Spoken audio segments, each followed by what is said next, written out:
വിനേട്ടാ, ഇത് വിനോട്ടിന്റെ ബാഗല്ലേ?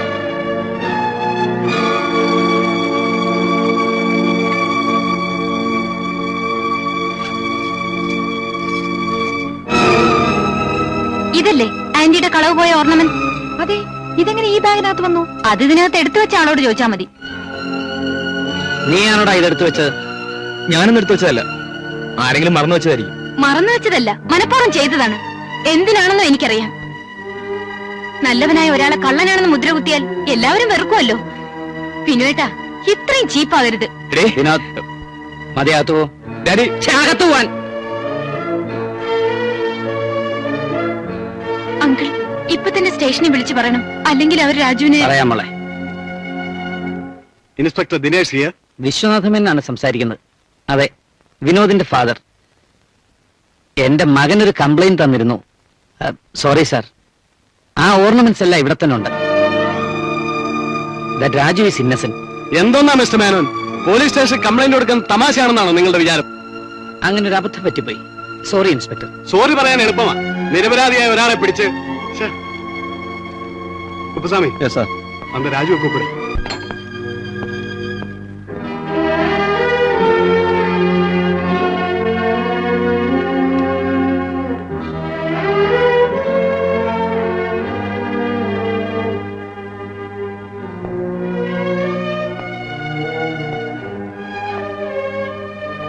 രാജു, നിനക്ക് പോവാം.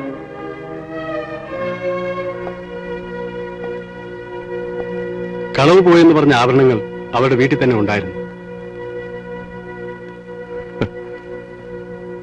കളവ് പോയ ആഭരണങ്ങൾ അവർക്ക് തിരിച്ചു കിട്ടിയല്ലേ? സന്തോഷമുണ്ട് സാർ. പക്ഷെ ഇന്നലെ പകലും രാത്രിയും സാർ എനിക്ക് എന്ന സമ്മാനങ്ങളുണ്ടല്ലോ, അത് തിരിച്ചെടുക്കാൻ സാറിന് കഴിയുമോ?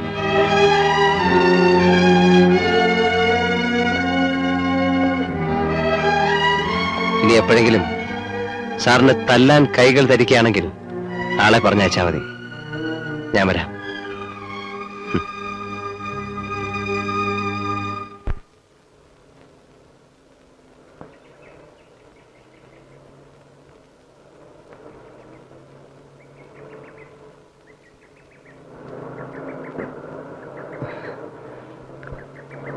Stop!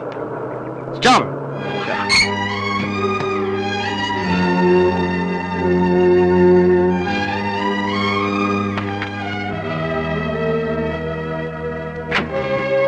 രാജു, എന്താ ഇത്? മേനോൻ സാറിനോട് ക്ഷമിക്കണം. ഞാൻ നന്നായി മദ്യപിച്ചിട്ടുണ്ട്. എന്റെ മനപ്രയാസം കൊണ്ടാണ് ഞാൻ മദ്യപിച്ചത്. ഇവരുടെ മുഖത്ത് നോക്കി രണ്ടു വാക്ക് പറയാൻ. രണ്ടുപേരും കൂടെ അമ്പലത്തിൽ ദൈവത്തോട് മാപ്പ് പറയാൻ പോയതായിരിക്കും. എന്നെ കള്ളക്കേസിൽ കുടുക്കി പോലീസിനെ കൊണ്ട് തല്ലി ചതപ്പിച്ചിട്ട് കൽവിഗ്രഹങ്ങളെ തൊഴുതാൻ മനഃശാന്തി കിട്ടത്തില്ല അമ്മച്ചി, കിട്ടത്തില്ല. നിങ്ങക്ക് പണവും സ്വാധീനമുണ്ട്. അപ്പൊ എന്നെ പോലുള്ളവർ എന്തെങ്കിലും ചെയ്യാമല്ലോ. ഞാൻ പാവം ഒരു തെരുവ് തണ്ടി, അൺഓതറൈസ്ഡ് ഗായ്. പക്ഷെ ഞാൻ ആരെ ചതിച്ചിട്ടില്ല, ഇതുവരെ മോഷ്ടിച്ചിട്ടുമില്ല. രാജു, മേനോൻ സാറിനോട് ക്ഷമിക്കണം. മേനോൻ സാർ പാവമാ, നല്ലവനുവാ, എനിക്കറിയാം. ഈ അമ്മച്ചിയെ എന്നെ പോലീസിനെ കൊണ്ട് പിടിപ്പിച്ച് ആ ഇൻസ്പെക്ടർ സാറിനോട് പറഞ്ഞു. മേനോൻ സാർ അത് കേട്ടപ്പോ ഞാൻ...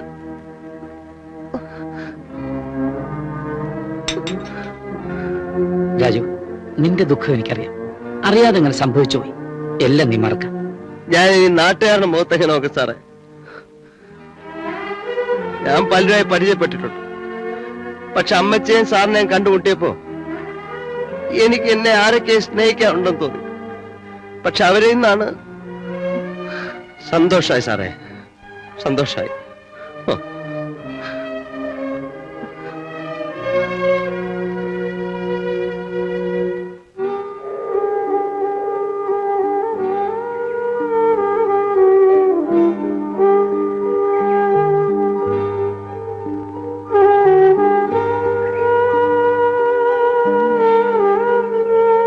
രാജു, നിമ്മി എന്തിനാ ഇങ്ങോട്ട് വന്ന്? മാപ്പ് ചോദിക്കാൻ. ആരുടെ സഹതാപം എനിക്ക് ആവശ്യമില്ല. നിമ്മി പോയിക്കോളൂ. രാജു,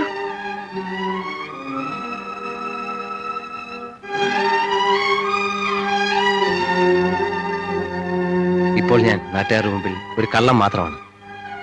നമ്മൾ തമ്മിൽ കണ്ടു എന്നറിഞ്ഞാൽ ഇനി എന്നെ ഒരു കൊലപാതകയാക്കാനും നിമ്മയുടെ വീട്ടുകാർ മടിക്കില്ല. എനിക്കറിയാം, ഞാൻ കാരണമാണ് രാജുവിന് ഇതെല്ലാം അനുഭവിക്കേണ്ടി വന്നത്. ഇവിടെ സുഖവാസത്തിന് വരുന്നവരോട് ഞങ്ങൾ ഗൈഡുകൾ കാണിക്കുന്ന സ്നേഹം, താല്പര്യം വെറും നാണയത്തുട്ടുകൾക്ക് വേണ്ടിയുള്ള ചങ്ങാത്തം. അവർ തിരിച്ചു പോയി കഴിഞ്ഞാൽ പിന്നെ വീണ്ടും കണ്ടുമുട്ടിയെന്ന് വരില്ല. ഞങ്ങൾ കാണാനോട്ട് ആഗ്രഹിക്കാറുമില്ല. പക്ഷേ നിമ്മിയുടെ കുടുംബത്തോടുള്ള എന്റെ സ്നേഹം അങ്ങനെയല്ലായിരുന്നു. എനിക്ക് നഷ്ടപ്പെട്ട ജീവിതം തിരിച്ചു കിട്ടിയെന്ന് തോന്നൽ. ആ തോന്നലാണ് എനിക്ക് ഈ ശിക്ഷ വാങ്ങി തന്നത്. ഇത് കണ്ടോ?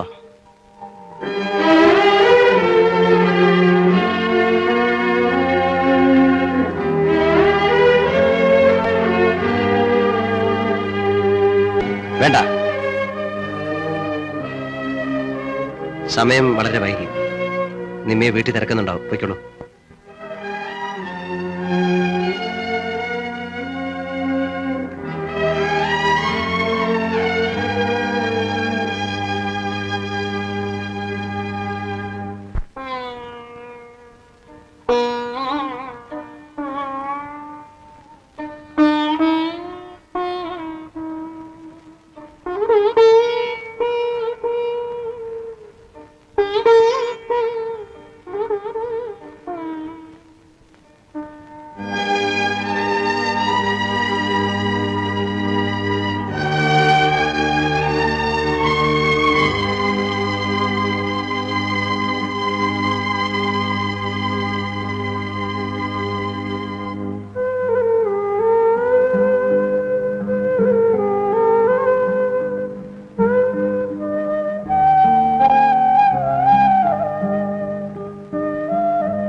എനിക്കെന്തോ മനസ്സിനൊരു സമാധാനമില്ല.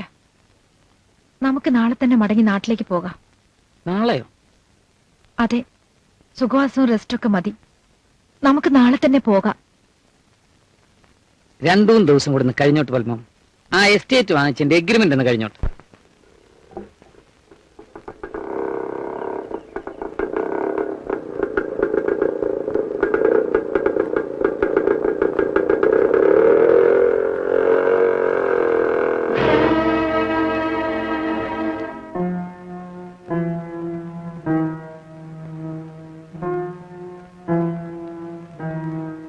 എന്താടി ഇന്ന് കച്ചവടം ഉണ്ടായില്ലേ? പൂക്കള് ബാക്കിയുണ്ടല്ലോ, മൊത്തമായിട്ട് ഞാൻ എടുത്തോളാം. എന്തില്ലായിരുന്നു?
എന്നെ ഒന്നും ചെയ്യില്ലേ? അയ്യോ,